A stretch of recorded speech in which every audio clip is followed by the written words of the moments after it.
Could Usain Bolt, the fastest human who ever lived, outrun a grizzly bear? Not even close. And in the next 60 seconds, I'll show you the math that proves you have a 0% chance of surviving if you run. Let's talk about speed. Usain Bolt, the man who holds the world record for the 100-meter sprint, hit a top speed of 27.8 miles per hour. That's faster than anyone in human history. A grizzly bear? 35 miles per hour. In a straight sprint, the bear is 7 miles per hour faster than the fastest human who ever lived. But here's the thing. You're not Usain Bolt. The average human can sprint at about 10 miles per hour. Some people can push 15 if they're in good shape. That means a grizzly bear is running more than twice as fast as you. Now, you might be thinking, okay, but Bolt can only maintain that speed for a couple seconds. Maybe the bear tires out? Wrong. A grizzly bear can maintain 25 to 28 miles per hour for up to 2 miles. That's not a sprint. That's endurance. There are documented cases from Yellowstone National Park where naturalists and vehicles tracked grizzlies running at 25 to 28 miles per hour for 2 consecutive miles. Imagine trying to outrun a car going 30 miles per hour for 2 miles. While it's actively chasing you, the math is brutal. If you're 100 yards away from a charging grizzly, that's a football field, and you start running at 10 miles per hour, the bear will close that distance in less than 7 seconds. But let's say, hypothetically, you could match a grizzly's speed. Let's say you somehow had the genetics of Usain Bolt and could run 35 miles per hour. There's still one problem: the impact. The kinetic energy of a 600-pound grizzly bear moving at 35 miles per hour is over 33,000 joules. That's the equivalent of being hit by a small car. Even if you were somehow fast enough to keep pace, the moment that bear makes contact, your body fails. Ribs break, organs rupture, game over. The answer is clear. You cannot outrun a grizzly bear. So why are grizzlies so fast? Looking at them, you'd think they'd be slow and lumbering. They weigh up to 600 pounds. They walk on all fours. They look bulky. But that bulk is hiding one of nature's most efficient killing machines. That hump on a grizzly's back? That's not fat. That's a massive cluster of muscle and connective tissue anchored to a protruding scapula. It's a biological engine designed for one thing: explosive power. This muscular hump powers every devastating strike, every dig for food, and most importantly, every sprint. When a grizzly charges, those shoulder muscles propel the forelimbs forward with terrifying force. And then there are the claws. Grizzly claws can grow up to 4 inches long. They're long, straight, and function like natural cleats. When a grizzly runs across soft ground, dirt, grass, mud, those claws sink in and provide grip that a human running shoe could never match. While you're slipping and sliding, trying to maintain balance on uneven terrain, the bear is accelerating. 0 to 30 in seconds. On dirt, on grass, uphill, downhill. It doesn't matter. Bears use something called a running walk. It's not a trot. In a running walk, only 2 feet touch the ground at any given time, which means continuous force application. There's no wasted motion. Humans are bipedal. We have 2 legs. That's it. On uneven ground, our balance suffers, our stride shortens. We trip. A grizzly has 4 points of contact: constant correction, constant traction, constant acceleration. Now, there are a lot of myths about how to escape a bear. Let's destroy the most dangerous ones. The myth says run downhill because a bear's front legs are shorter, so it'll tumble. The science says complete nonsense. Bears can run just as fast, sometimes faster, downhill. The National Park Service has confirmed this repeatedly. Running downhill actually puts you at greater risk because you're more likely to trip, and the moment you fall, you signal vulnerability to the bear. The myth says bears can't turn quickly, so zigzag and you'll lose them. The science says also wrong. Grizzlies are incredibly agile. They can pivot, change direction, and maintain speed. Meanwhile, you are slowing down every time you change direction. You're not outsmarting the bear, you're just tiring yourself out faster.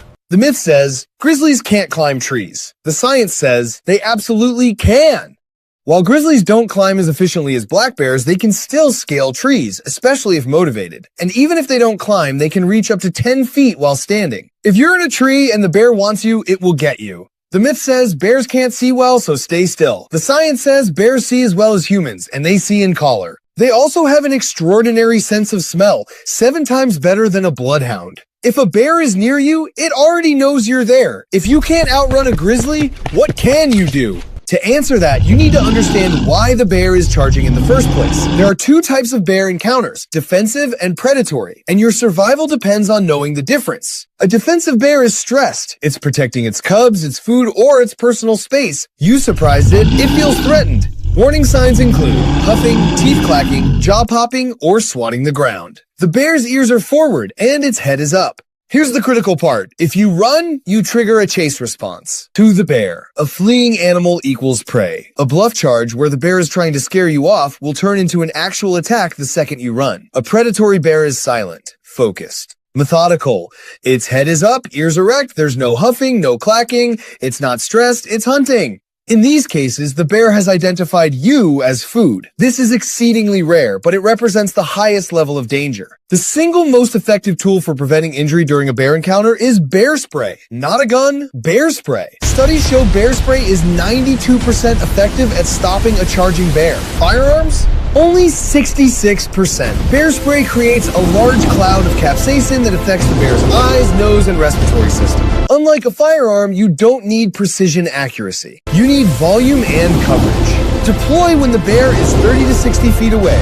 Aim slightly downward toward the bear's feet so the cloud rises into its face during the charge. And here's the key. Keep it accessible. A can of bear spray buried in your backpack is useless. Carry it on your hip or chest strap. If a defensive grizzly makes contact, your best chance of survival is to play dead. Lie flat on your stomach, hands clasped behind your neck, legs spread for stability. If you have a backpack, leave it on, it protects your vital organs. The goal is to signal to the bear that you are no longer a threat. Once the bear stops attacking, stay down. Bears often circle back to check if you're still moving. Do not move until you are absolutely certain the bear has left the area. If the attack is predatory, or if the bear begins to feed on you, playing dead will get you killed. In these cases, you must fight back. Target the face. Go for the eyes, the nose, the muzzle. Use rocks, sticks, your fists, whatever you have. Make yourself as difficult and dangerous a target as possible. This also applies to tent attacks or any scenario where a bear is actively stalking you before contact. If a bear attacks you in your sleep, it's predatory. Fight for your life.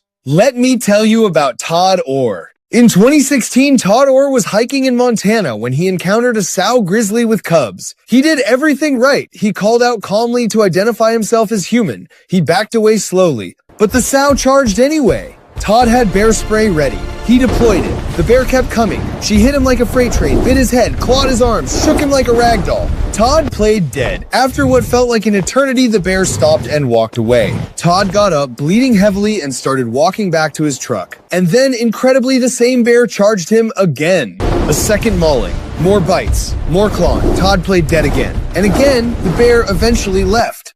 Todd survived because he didn't run. He had bear spray accessible, and when attacked, he played dead. His adherence to the protocol saved his life twice. What separates survivors from victims isn't speed, it's not strength, it's composure under crushing pressure. So, can you outrun a grizzly bear? No, not even close. Not Usain Bolt, not you, not anyone. A grizzly bear has a 2-to-1 speed advantage over the average human, and a 1.3-to-1 advantage over the world's fastest sprinter. It can maintain that speed for miles. It has explosive power, natural traction, and 33,000 joules of kinetic energy behind every charge. But here's the good news. While your body can't outrun a grizzly, your mind can navigate the encounter. Carry bear spray. Keep it accessible. Don't run. Stay calm. Identify yourself as human. If charged defensively, stand your ground or play dead. If stalked predatorily, fight back. The wilderness is not a place to fear. It's a place to respect. And with the right knowledge, you can share it with one of nature's most powerful predators and live to tell the story. If you learned something today, hit that subscribe button. Drop a comment below if you've ever had a bear encounter. I want to hear your story.